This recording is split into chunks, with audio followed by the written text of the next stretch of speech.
నమస్తే, welcome to టీవీ4 news. ముందుగా headlines. రాష్ట్ర మంత్రివర్గ సమావేశాన్ని ఒక రోజు ముందే నిర్వహించాలని ప్రభుత్వం నిర్ణయం. ఈ మేరకు ఉత్తర్వులు జారీ చేసిన ప్రభుత్వ ప్రధాన కార్యదర్శి నీరబ్ కుమార్ ప్రసాద్.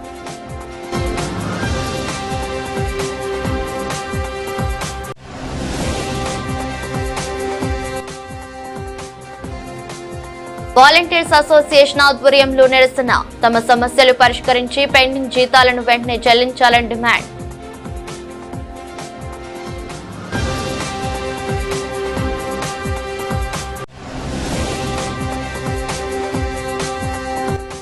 శ్రీ దుర్గా మల్లేశ్వర స్వామివార్ల దేవస్థానం అభివృద్ధిపై సమీక్ష సమావేశం. దేవాలయం మాస్టర్ ప్లాన్ పనులపై చర్చించిన మంత్రి ఆనం, ఎంపీ కేశినేని.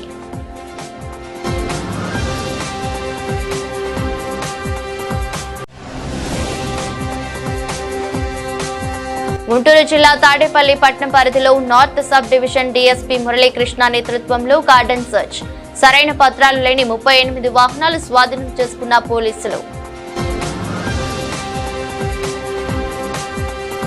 రాష్ట్ర మంత్రివర్గ సమావేశాన్ని ఒక రోజు ముందే నిర్వహించాలని ప్రభుత్వం నిర్ణయించింది. ముందుగా ప్రకటించిన షెడ్యూల్ ప్రకారం ఈ నెల 4న ఈ భేటీ జరగాలి. తాజాగా మంగళవారం జరపాలని నిర్ణయించారు.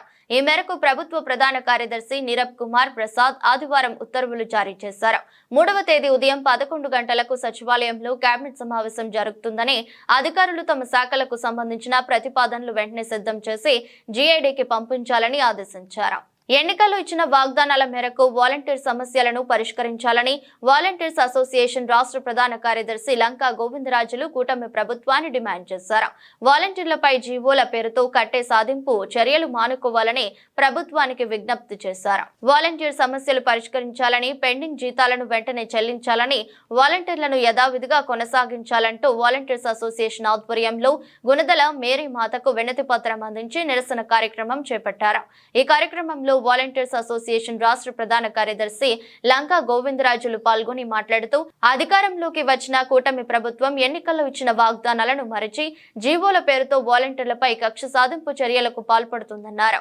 సేవా దృక్పథంతో వచ్చి గత 5 సంవత్సరాలుగా సేవలు అందించిన వారిపై కక్ష సాధింపు చర్యలకు పాల్పడటం సరియైన విధానం కాదన్నారు.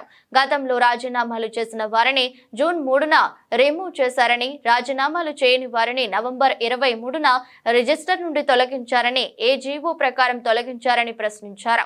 ప్రభుత్వం మనసు మార్చుకుని వాలంటీర్లను ఎలా విధిగా కొనసాగించాలని, వారి సమస్యలు పరిష్కరించాలని డిమాండ్ చేశారు. లంకా గోవిందరాజులు అండి, వాలంటీర్ అసోసియేషన్ రాష్ట్ర ప్రధాన కార్యదర్శిగా పనిచేస్తున్నాం. గత 5 నెలల నుంచి కూడా మేము వాలంటీర్ సమస్య మీద ఫైట్ చేస్తుంటే, మేము ఈ రోజున వాలంటీర్లు లేరు అని చెప్పేసి మాకు శాసనమండలిలో మా మంత్రివర్యులు చెప్పడం దురదృష్టకరంగా భావించి అనేకమైన నిరసన కార్యక్రమాలు చేస్తున్నప్పుడు కూడా వాళ్ళ మనసులు మారట్లేదని చెప్పి, ఇక దేవస్థానాలే మాకు దిక్కు అని చెప్పేసి ఈరోజు నిన్నేమో దేవస్థానం అమ్మవారి గుడికి వెళ్ళాం. ఈ రోజున మా మేరీ మాత గుడి దగ్గరికి వచ్చామండి. మేము ఒకటే ఏసై గారిని అడిగేది ఈ సందర్భంగా, మా చంద్రబాబు నాయుడు గారి మనసు, మా పవన్ కళ్యాణ్ గారి మనసు మారాలని. ఎందుకంటే ఏసై అందరి మనసులు మారుస్తారని చెప్పేసి మేము వింటున్నాము. ఆయన కూడా మా నాయకుల యొక్క మనసులు మార్చి మాకు ఉద్యోగ భద్రత 2,60,000 మంది ఉద్యోగ భద్రత కల్పించాలని చెప్పేసి ఈ రోజున మేరీ మాత గుడి దగ్గర ఈ యొక్క మోకాళ్ళ మీద నడుచుకుంటూ రావడం జరిగింది. ఎన్నికల వాగ్దానం ఇచ్చినప్పుడు చంద్రబాబు నాయుడు గారు, పవన్ కళ్యాణ్ గారు ఏమన్నారు, చెల్లెమ్మలారా, అసలు మా పవన్ కళ్యాణ్ అన్న అయితే అసలు చాలా గొప్పగా చెప్పాడనమాట. అమ్మ చెల్లెమ్మలారా, నేను మీకు పొట్టగొట్టేవాడిని కాదు, మీకు 5,000 రూపాయలు కాదు, నేను 10,000 రూపాయలు ఇస్తానని అంత గొప్పగా చెప్పాడండి మా పవన్ కళ్యాణ్ అన్న. నిజంగా మా అన్న ఏదైనా ఏర్పాటు చేస్తాడని చెప్పి ఎదురు చూస్తుంటే, ఏదో టెక్నికల్ విషయాలు కదా, ఏదైనా జీవోలు తీసుకొచ్చి ఏదైనా మమ్మల్ని కాపాడుతాడనుకుంటుంటే, ఈ రోజున మాకేం సంబంధం లేదని చేతులు దులుపుకోవడం సరైనటువంటి పద్ధతి కాదు. అన్న పవన్ అన్న, నువ్వు మరొకసారి ఆలోచించు. ఎవరికైనా ఆపద వస్తే నేను ఉన్నానంటావు, అదే మహిళలు ఆపదంటే అసలు నేను ప్రత్యేకంగా ముందే అందరికంటే ముందే నేను ఫైట్ చేస్తూ ఉంటాను. ఈ రోజున 2 లక్షల మంది మహిళలు అన్నా అన్నా అని చెప్పి ఆత్మనాదాలు చేస్తున్నారన్న. నువ్వు వాళ్ళ గురించి ఏం ఆలోచిస్తున్నావు అన్న? 2 లక్షల మంది యువ మహిళలమ్మా అన్న, వాళ్ళ సంగతి ఏంటి అని ఈరోజు ప్రశ్నిస్తున్నావు అన్న. నువ్వు మాత్రం ప్రశ్నించడానికే పుట్టానన్నా, పార్టీ పెట్టానన్నా, ఈరోజు డిప్యూటీ సీఎం అయ్యో కదన్నా. ఈరోజు అధికారం నీ చేతిలో ఉంది, నువ్వు చెప్తే కాదన్నోళ్ళు ఎవరన్నా? దీంట్లో 100 మంది పైనే మా మేనమామ అని చెప్తున్నారన్న. నీ గురించి ఎంతో గొప్ప చెప్తున్నారు మా వాలంటీర్లు కూడా. మరి వాళ్ళందరూ సంగతి ఏంటి అన్న అని చెప్పేసి పవన్ కళ్యాణ్ గారిని మేము అడుగుతున్నాం. ఖచ్చితంగా రేపు జరగబోయే క్యాబినెట్ మీటింగ్లో నువ్వే ఫైట్ చేయాలి మా కోసం అని చెప్పి పవన్ అన్న అని చెప్పి పవన్ గారిని మేము గట్టిగా అడుగుతున్నాం. ఈ సందర్భంగా రేపు క్యాబినెట్లో కనుక ఖచ్చితంగా ఇలాంటి మంచి నిర్ణయాలు తీసుకొని మా గురించి ఆలోచించి ఏదైనా మంచి జీవోలు తీసుకురాకపోతే రానున్న రోజుల్లో కూడా మంచి ఉధృతమైన కార్యక్రమాలు రాష్ట్ర వ్యాప్తంగా కూడా చేయడానికి కూడా వెనకాడమని పవన్ అన్నకి, మా చంద్రబాబు నాయుడు గారికి కూడా తెలియజేయడం జరుగుతుంది. నా పేరు మమత అండి. సీఎం చంద్రబాబు నాయుడు గారికి, డిప్యూటీ సీఎం పవన్ కళ్యాణ్ గారికి మీడియా ద్వారా మేము ఒకటే చెప్పుకుంటున్నాము. మాకు మీరు గతంలో ఎలక్షన్స్ ముందు ఎన్నికల హామీ ఏమి ఇచ్చారంటే వాలంటీర్ వ్యవస్థను కొనసాగిస్తాము, మీ యొక్క వ్యవస్థను మేము రద్దు చేయము అని చెప్పారు.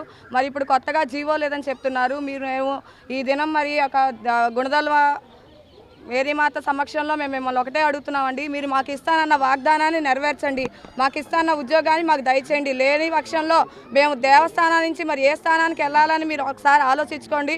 మరి ఆ స్థానానికి వెళ్లకుండా మా యొక్క ఉద్యోగాన్ని మాకు ఇవ్వాలని మిమ్మల్ని కోరుకుంటున్నామండి. ఆంధ్రప్రదేశ్ లో రెండవ అతిపెద్ద దేవాలయంగా ప్రసిద్ధిగాంచిన శ్రీ దుర్గా మల్లేశ్వర స్వామి వార్ల దేవస్థానంకి అమ్మవారిని దర్శించుకునేందుకు భక్తుల తాకిడి పెరిగింది. భక్తుల అవసరాలను దృష్టిలో పెట్టుకుని రాబోయే 100 ఏళ్లకు సరిపడా భక్తుల అవసరాలు తీర్చే విధంగా మెరుగైన సౌకర్యాలు, సదుపాయాలు కల్పించాలని దృఢ సంకల్పంతో కృషి చేస్తున్నట్లు విజయవాడ ఎంపీ కేశినేని శివనాథ్ చెప్పారు. ఇంద్రకీలాద్రిపై మహామండపం 7వ అంతస్తు సందలి కార్యాలయం నందు ఆదివారం జరిగిన శ్రీ దుర్గా మల్లేశ్వర స్వామి వార్ల దేవస్థానం అభివృద్ధికి సంబంధించిన మాస్టర్ ప్లాన్ పనులపై సమీక్ష సమావేశం జరిగింది. దేవాదాయ శాఖ మంత్రి ఆనం రామనారాయణ రెడ్డి ఆధ్వర్యంలో జరిగిన సమావేశంలో ఎంపీ కేశినేని శివనాథ్ పాల్గొన్నారు. వీరు ఇరువురికి ఈవో రామారావు ఆలయ మర్యాదలతో స్వాగతం పలికారు. అమ్మవారి దర్శనం అనంతరం సమావేశం జరిగింది. అనంతరం ఎంపీ కేశినేని శివనాథ్ మీడియాతో మాట్లాడుతూ అమ్మవారి ఆలయం అభివృద్ధి చేయడానికి కేంద్రం నుంచి నిధులు ఏ విధంగా తీసుకురావాలనే అంశంపై చర్చించినట్లు తెలిపారు. ఆలయ అభివృద్ధి కోసం ప్రతి వారం సమీక్ష సమావేశం జరిగిద్దని నిర్ణయం తీసుకున్నట్లు తెలిపారు. ఈ కార్యక్రమంలో దేవాదాయ శాఖ కమిషన్ సత్యనారాయణ, దేవాదాయ శాఖ చీఫ్ ఇంజనీర్ జీవీఆర్ శేఖర్, ఆలయ ఈఈలు KVS Koteswararao, T Vaikuntharao, tourism శాఖ EE technical committee member Pandurangarao, డిఈలు, ఏఈలతో పాటు ఇతర అధికారులు పాల్గొన్నారు. క్షేత్రంలో కార్తీక మాసం సంపూర్ణమవుతున్నటువంటి సందర్భంలో ఈరోజు ప్రభుత్వం చేత శ్రీ చల్లా శ్రీనివాస శర్మ గారు ఆస్థాన సిద్ధాంతిగా నియమింపబడినారు. ఈ పత్రాన్ని ఈరోజు మాన్య మంత్రివర్యులు దేవాదాయ శాఖ మాత్యులు అయిన శ్రీ ఆనం రామనారాయణ రెడ్డి గారు ఆయనకు అందజేశారు. మరి ఇది ఒక శుభ పరిణామంగా భావిస్తున్నాము. కమిషనర్ గారు, ఎంపీ గారు కూడా ఈరోజు ఇక్కడికి వచ్చారు. వాళ్ళందరి చేతుల మీదుగా మరి ఆస్థాన సిద్ధాంతి పదవిని ఈరోజు చల్లా శ్రీనివాస్ శర్మ గారు అలంకరించారు. మాకు చాలా సంతోషంగా ఉంది. మరి ఇలాంటి ఒక సిద్ధాంతకర్తతో మా వైదిక కమిటీ దేవాలయం కూడా పరిపుష్టమైందని చెప్పి మేము భావిస్తున్నాము. దేవాలయంలోనే కాకుండా ఇతర దేవాలయాలకు, దేవాదాయ శాఖకు సంబంధించినటువంటి కొన్ని సాంకేతికపరమైనటువంటి విషయాలలోన సలహా ఇవ్వడానికి, లేదా పంచాంగ కర్తలుగా, ఒక నిష్ణాతులుగా, మరి భారతదేశంలో ఉన్నటువంటి అతి తక్కువ మంది పంచాంగకర్తల్లో పంచాంగం రాయడానికి కొన్ని సిద్ధాంతాలు ఉంటాయి. ఆ సిద్ధాంతాలన్నిటి అవగాహన చేసుకున్నటువంటి ఒక వ్యక్తిగా ఈయన సేవలు మనకు బాగా ఉపయోగపడతాయని, అలాగే ఈ మధ్యన శాస్త్ర అధ్యయనాలు తగ్గిపోతున్నాయి. జ్యోతిషాస్త్రం కావచ్చు, వాస్తు లేదా తర్క మీమాంస ఇత్యాది శాస్త్రాల యొక్క పఠనం తగ్గిపోతుంది, ప్రోత్సాహం కూడా తగ్గుతుంది. ఇటువంటి సందర్భంలో రాష్ట్ర దేవాదాయ శాఖ ఒక నిర్ణయాన్ని తీసుకొని ఇటువంటి ఒక మరి సిద్ధాంతిని మాకు నియమించడం సంతోషదాయకం. త్వరలోనే జ్యోతిష్ శాస్త్రం పైన లేదా ఇంకా ఇతర ఆయనకు ప్రవేశం ఉన్నటువంటి శాస్త్రాలు రామారావు గారు, అదేవిధంగా వైదిక కమిటీ ఉన్నటువంటి స్థానాచార్యులు శ్రీనివాస శివప్రసాద్ గారు, రంగావజ్జల ప్రసాద్ గారు, లింగమ్మట్ల ప్రసాద్ గారు, ఇంకా ఇతర అందరూ కూడా ఈ అనుమతులు అన్నీ తీసుకొని చక్కగా వారికి నాకు ఈ స్థానాన్ని ఏర్పాటు చేయడం జరిగింది. ఉత్తర్వులు ఈరోజు మినిస్టర్ గారి ద్వారా తీసుకోవడం జరిగింది. ముఖ్యంగా కేవలం సేవా దృక్పథంతో మాత్రమే నేను ఈ దేవాలయానికి వచ్చాను. ప్రథమంగా చెప్పదలుచుకున్నటువంటిది అందులో కూడా పంచాంగ విషయాలు, గణితలో, పర్వదినయాలలో ప్రజలలో అపోహలు కొన్ని నెలకొని ఉన్నాయి. ఆ అపోహలు తొలగించడానికి అంటే పంచాంగకర్తలందరూ ధర్మ శాస్త్ర ప్రకారంగానే రచన చేస్తున్నారు, కానీ గణిత భేదమును వలన మాత్రమే తేడాలు వస్తున్నాయి. ఆ పద్ధతిలో దీనివలన ప్రజలలో పండగ నిర్ణయాల్లో అపోహలు ఏర్పడటం వలన అవి లేకుండా చేయటం ముఖ్య ఉద్దేశంగా వాటిని గణితాలు ఇప్పటికీ మాకు తెలిసి 14 గణితాలు ఉన్నాయి. ప్రస్తుతం మన ఉభయ రాష్ట్రాల్లో ప్రాచుర్యంలో పొందినటువంటివి 2 పద్ధతులు. ఒకటి దృక్ పద్ధతి, రెండవది పూర్వ పద్ధతి. ఇవి కాకుండా ఇంకా 12 పద్ధతులు ఉన్నాయి. మొత్తం కలిపి 14 పద్ధతులు. ఈ మిగిలినటువంటి వాటిల్లో మేము ఒక 10 పద్ధతుల్ని రీసెర్చ్ చేసి దానివల్ల ఆ పద్ధతుల్లో ఎక్కడెక్కడ భేదం వస్తుందని ఇప్పటివరకు తెలుసుకున్నాం. ఇంకా 4 పద్ధతులను మేము రీసెర్చ్ చేయవలసి ఉంది. కాబట్టి త్వరలో వాటిని కూడా పరిపూర్ణం చేసి పంచాంగ సదస్సు నిర్వహించుకోవటానికి మాకు ఆ ప్రభుత్వం వారి నుంచి అనుమతి తీసుకొని ఈఓ గారి పర్మిషను, అదేగాక ఈ దేవాలయంలో ఉన్నటువంటి అర్చక స్వాములు, స్థానాచార్యుల యొక్క సలహాలు సంప్రదింపులతో వాళ్ళని సంప్రదించి వారి అనుకూలంగా ఈరోజు కనకదుర్గ మల్లేశ్వర స్వామి యొక్క విజయవాడలో వెలిసిన ఈ ఆలయం పూర్వపు కార్యక్రమాలన్నింటినీ ఒకసారి సమీక్షించుకొని భవిష్యత్తులో ఆలయ అభివృద్ధికి ఏమి చేయాలి అనేటువంటి దానిలో స్థానిక పార్లమెంటు సభ్యులు శ్రీ కేశినేని చిన్ని గారు, మా దేవాదాయ శాఖ కమిషనర్ గారు, చీఫ్ ఇంజనీర్ గారు, ఇతర అధికారులు, ఆలయ ఎగ్జిక్యూటివ్ ఆఫీసరు, ఇతర ఇంజనీరింగ్ అధికారులు అందరితోటి కలిసి కొంతవరకు సమీక్షించడం జరిగింది. గతంలోనే మాస్టర్ ప్లాన్ తయారు చేయడానికి కొంత పని జరిగింది. అది మధ్యలో అనుకోకుండా ఆగిపోవడంతో దీన్ని మళ్ళీ పునశ్చరణ చేసుకొని దాన్ని మళ్ళీ ఉపయోగంలోకి తీసుకురావాలని చెప్పి దానికి సంబంధించినటువంటి అధికారులకి అందరికీ ఆదేశాలు ఇచ్చాం. అలాగే కేంద్ర ప్రభుత్వం నుంచి ప్రసాదం అనేటువంటి ఒక స్కీమ్ ద్వారా టెంపుల్ టూరిజంని అభివృద్ధి చేస్తూ నిధులు విడుదలవుతున్నాయి. అందులో భాగంగా దుర్గామల్లేశ్వర స్వామి యొక్క ఈ యొక్క ఆలయం కూడా అందులో చేర్చబడింది. దీన్ని మరింతగా ఎక్కువ నిధులు సాధించడానికి ఏం చేయాలనే దానిలో పార్లమెంట్ సభ్యులు కొన్ని సూచనలు చేశారు. ముఖ్యంగా క్యూ లైన్లు కానీ, క్యూ లైన్లలో ఉన్నటువంటి వెయిటింగ్ హాల్స్ కానీ, అలాగే ఇక్కడికి వచ్చేటువంటి భక్తులు 24 గంటల పాటు లేదా 48 గంటల పాటు ఈ ప్రాంతంలోనే రూములు కానీ కాటేజెస్ కానీ ఉంటే వారు ఇక్కడ ఉండి అమ్మవారి దర్శనం చేయడానికి బాగుంటుంది అనేటువంటి అనేక సూచనల మీద చర్చించడం జరిగింది. రాబోయేటువంటి రోజుల్లో దీనికి ఒక రూపకల్పన చేసి మేము ఇప్పుడు కొంత సమయం ఫిక్స్ చేశాం. ఆ సమయం కూడా శ్రీ దుర్గా మల్లేశ్వర స్వామి వార్ల దేవస్థానానికి చెల్లా శ్రీనివాస్ శాస్త్రిని దేవస్థానం సిద్ధాంతిగా రాష్ట్ర ప్రభుత్వం నియమించిందని దుర్గా మల్లేశ్వర స్వామి వారి దేవస్థానం ఈవో కెఎస్ రామారావు తెలిపారు. శ్రీనివాస్ శాస్త్రి నియామక పత్రాన్ని అందరి సమక్షంలో రాష్ట్ర దేవాదాయ ధర్మాదాయ శాఖ మంత్రి ఆనం రామనారాయణ రెడ్డి చేతుల మీదుగా అందుకున్నారన్నారు. ఆయన పర్యవేక్షణలో దగ్గరుండి మరింత అభివృద్ధి చెందుతుందన్నారు. అతి త్వరలో అన్ని శాస్త్రాలకు సంబంధించిన ఒక సదస్సును ఏర్పాటు చేసే అవకాశం ఉందన్నారు.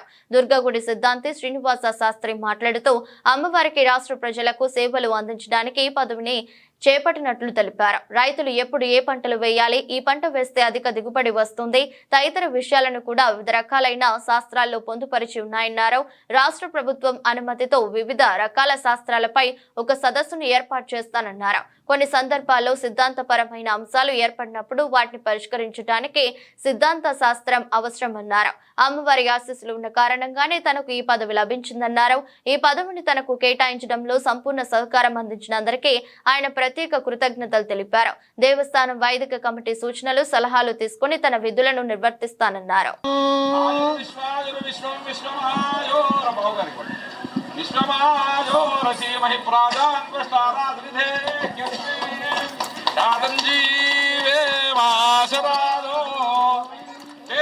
सर्वान् कामान् सीमहि त्वष्टा जादामदने त्वष्टा शयित्वाम्बदेव त्वष्टा पात्रमायुः दीर्घमायुः कृणोतु मां वर्धन्तु त्वा हृष्टतो गुरो मे यूजम्पाद स्वस्तभ्यः सदा नः रोचनो रोचमानः शोभनः शोभमानः कल्याणः शतमानं भवति शतायुः पुरुषस्य तेन्द्रियायुष्येन्द्रिये प्रतिष्ठते समस्त भय निवारणद्वः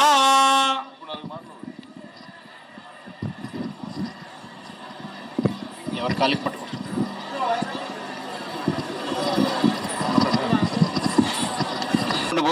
3 విషయాలు చెప్పదలుచుకున్నాను. చల్లా శ్రీనివాస్ శర్మ గారు 1965లో జన్మించారు. వారి తల్లిదండ్రులు చల్లా సూర్యనారాయణ గారు, రాజ్యలక్ష్మి గారు. వీరి జన్మస్థలం పల్నాడు జిల్లా నెమలిపురం గ్రామం. తండ్రినే ప్రథమ గురువుగా వారు ఈ విద్యను అభ్యసించడం జరిగింది. ద్వితీయ గురువుగా శ్రీ వెంకట రాయ్ శర్మ గారు, వారి దగ్గర స్మార్తం విద్య అభ్యసించారు వీరు. వారికి 2 కుమారులు. పెద్ద కుమారుడు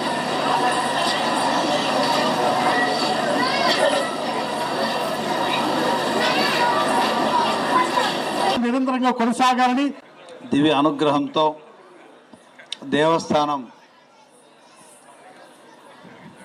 సిబ్బంది, తర్వాత అర్చక, వేద పండితులు అందరూ,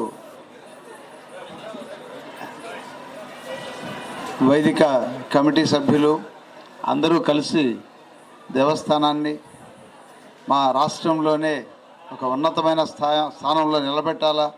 జగన్మాత కొలువైన ఈ ఇంద్రకీలాద్రి చారిత్రకంగా పౌరాణికంగాను ప్రసిద్ధి చెందినటువంటి క్షేత్రం కావడం, దుర్గమ్మ కనక దుర్గగా ఎంతో ప్రసన్నంగా కొలువైన ఈ క్షేత్రంలో తమ వంతు కృషి చేస్తూ వేలాదిగా వచ్చే భక్తులకు, నానాటికి పెరుగుతున్నటువంటి భక్తులకు చాలా శ్రమతో అంత వారికి సౌకర్యాలు కలుగజేస్తూ అర్చనాది.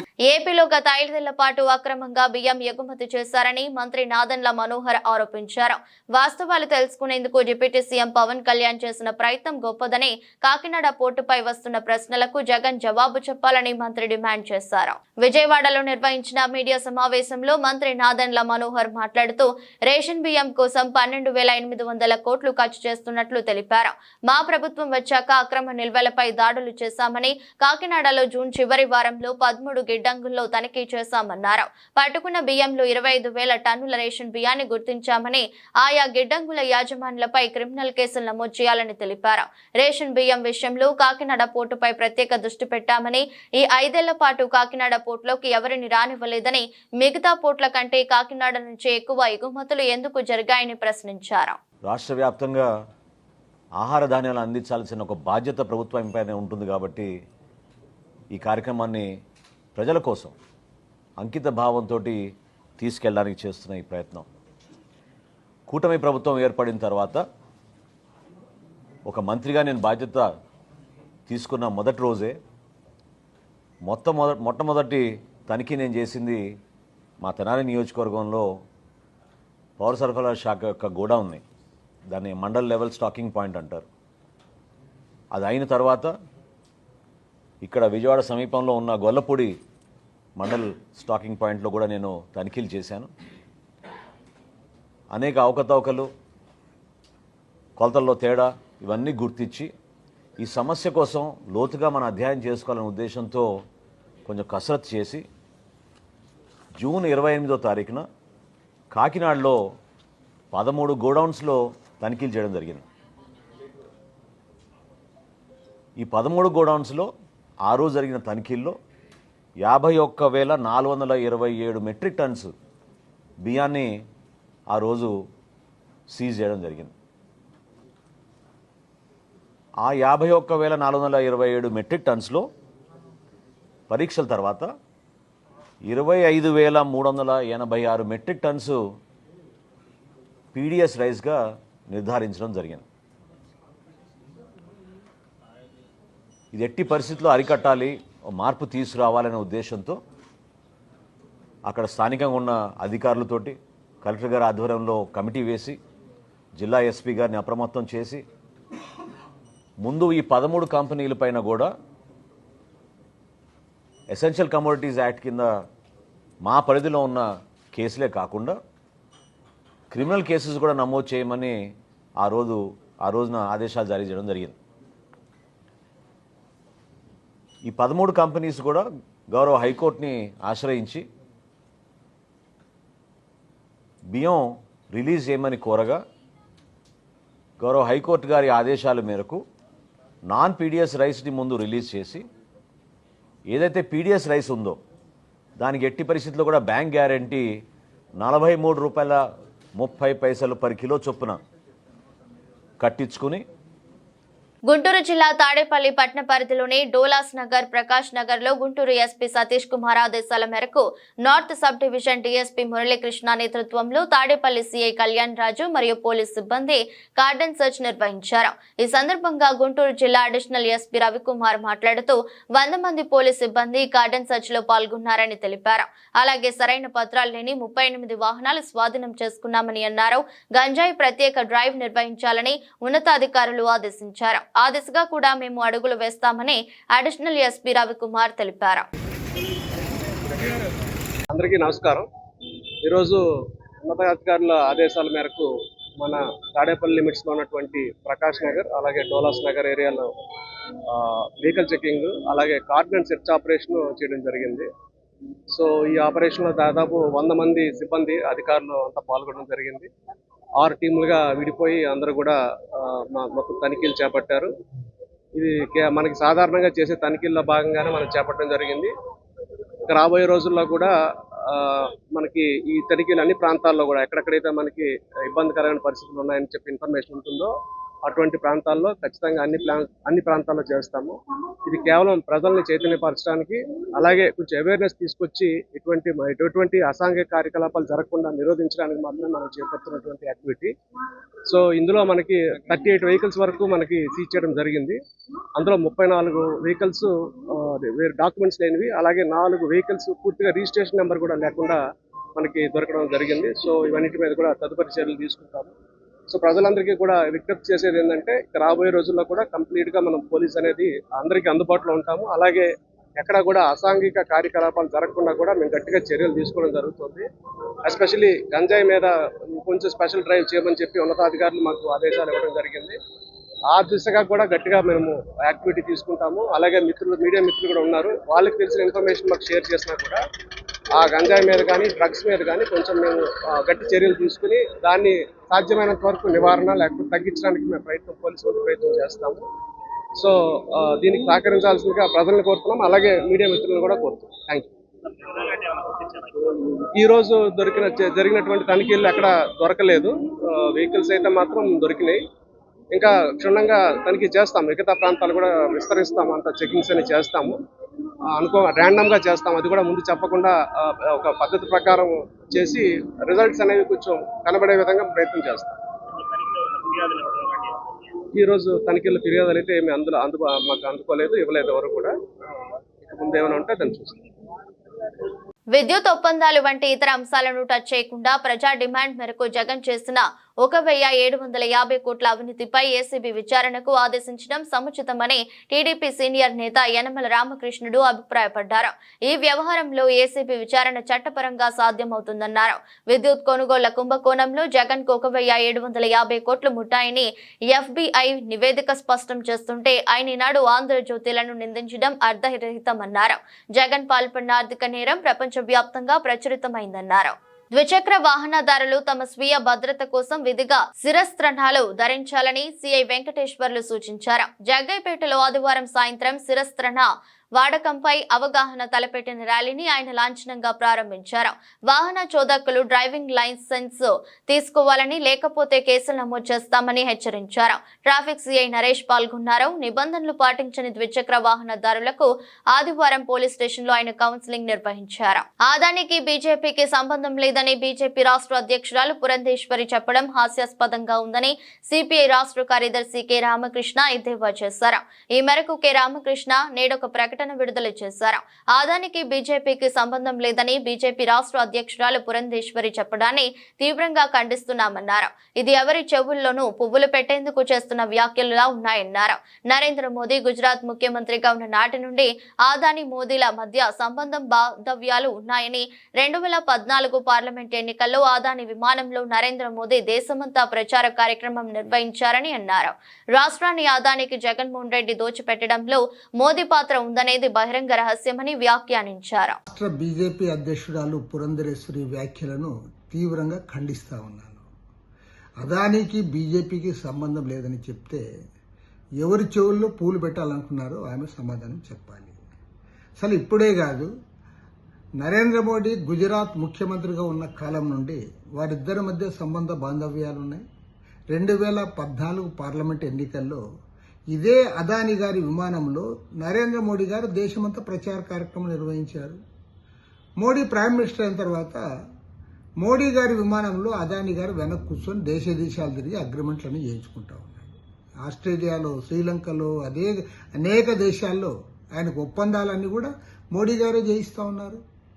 చివరికి ఆయన పైన హిండెన్బర్గ్ నివేదిక వచ్చిన సందర్భంలో కూడా మోడీ, అమిత్ షా ఆయన్ని కాపాడి ఆయనకు వత్తాసుగా ఉండి ఆయన నిలబెట్టారు.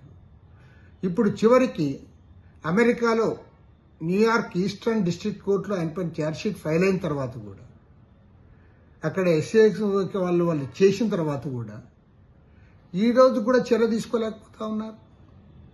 వాళ్ళు చాలా స్పష్టంగా చెప్పారు, 4 రాష్ట్రాల్లో 2100 కోట్ల రూపాయలు లంచాలు ఇచ్చారు, సెకీ ద్వారా సోలార్ పవర్ అగ్రిమెంట్ చేసుకున్నారు అని క్లియర్గా పరిశీలన చేసి నివేదిక ఇచ్చిన తర్వాత కూడా ఈ రోజు కూడా వాళ్ళు మాట్లాడలేకపోతా ఉన్నారు. పార్లమెంట్లో ప్రతిపక్షాలన్నీ కూడా దీనిపైన చర్చ జరగాలని పట్టుబడితే పార్లమెంటు వాయిదా వేస్తూ ఉన్నారు తప్పితే చర్చకు ముందుకు రావడంలా. కాబట్టి ఇంత స్పష్టంగా ఆయన్ని కాపాడుతూ ఉంటే పురంధరేశ్వరి గారు అంటారు, జగన్ తప్పు చేశాడు, అదాని మెప్పు చేశాడు. అదాని ఇంకా చాలా సంతోషం. పురంధరేశ్వరి గారు అదానిని పరమశివునికి అత్యంత ప్రీతిపాత్రమైన కార్తీక మాసం పూర్తి అయిన నేపథ్యంలో పోలి పాడ్యమి వేడుకలు సోమవారం ఘనంగా జరిగాయి. పోలి పాడ్యమిని పురస్కరించుకుని కృష్ణా తీరాన భక్తులు పెద్ద ఎత్తున పుణ్యస్నానాలు ఆచరించడంతో పాటు భక్తి శ్రద్ధలతో కార్తీక దీపాలను నదిలో విడిచిపెడుతున్నారు. అలాగే దేదీప్యమైన విద్యుత్ దీపపు కాంతుల నడుమ క్షేత్రాలు తేజోవంతంగా వెలుగొందుతున్నాయి. పరమశివుని దర్శించుకునేందుకు భక్తులు పెద్ద ఎత్తున శివాలయాలకు తరలి వెళ్లడంతో జిల్లా వ్యాప్తంగా ఉన్న దైవ క్షేత్రాలన్నీ భక్తులతో కిటకిటలాడుతున్నాయి.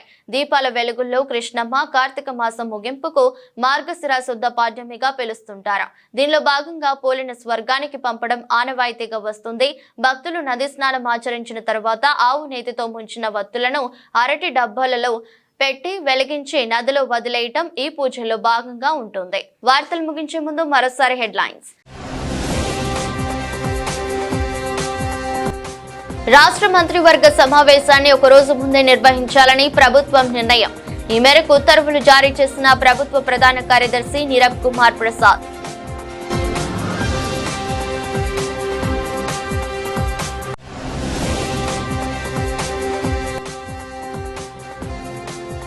వాలంటీర్స్ అసోసియేషన్ ఆధ్వర్యంలో నిరసన. తమ సమస్యలు పరిష్కరించి పెండింగ్ జీతాలను వెంటనే చెల్లించాలని డిమాండ్.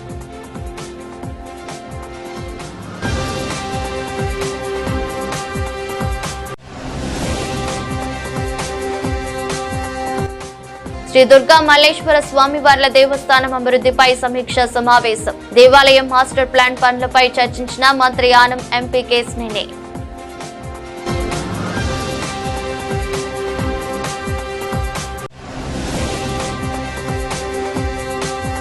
గుంటూరు జిల్లా తాడేపల్లి పట్టణ పరిధిలో north sub division DSP Muralikrishna నేతృత్వంలో గార్డెన్ సర్చ్. సరైన పత్రాలు లేని 38 వాహనాలు స్వాధీనం చేసుకున్న పోలీసులు. ఇదరస్ట్ బులెటిన్ మరో బులెటిన్లో మళ్ళీ కలుద్దాం. అంతవరకు సెలవు, నమస్కారం.